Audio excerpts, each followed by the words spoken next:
I've never worked with Terry Date before. So when I found out we had Terry Date slotted to produce the record, I was very excited about it because Terry has worked on some legendary albums.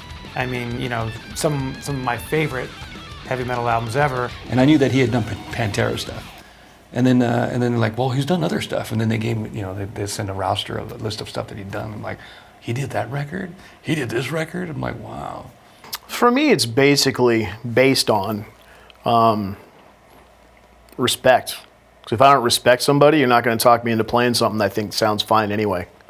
And like I said, me and Terry hit it off. He's kind of like, he'll listen and he'll tell you whether he likes it or not.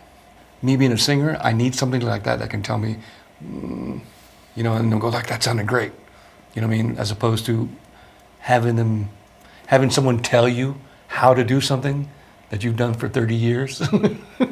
You know what I mean? So I really like working with him because he was so cool with that. It just doesn't have quite the right pocket or something.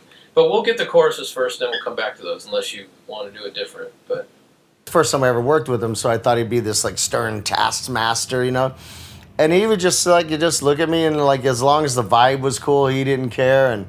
And sometimes though I need direction, otherwise I'll keep doing something over and over, even if I had a really good one already. We'll tackle this in 2 parts because I never thought I was song over the other part, so I never really gave that a thought. So. okay.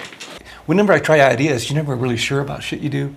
You just do it and then thinking, wow, that sounded cool. What do you think of that? He'll tell, let's try another one. Let's try it again. I kind of hear what you're trying to do. Just do it again and see if you can come up with something. Or he'll say, nah, just stick with what you were doing. You know what I mean? He would guide me, which is what he's supposed to do, which is awesome.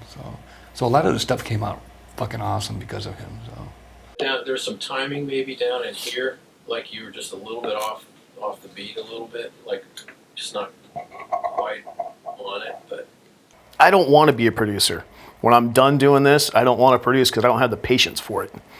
I just don't want to get involved in that. And that's what we hire a person like Terry Date for. That's his job in my book. And he did it well. At the end of the day, the final mixes, the drums sound great on their own. The guitars sound great on their own. Tom sounds great vocally on his own. So together, it's just pretty devastating. I think it came out better than I could have imagined.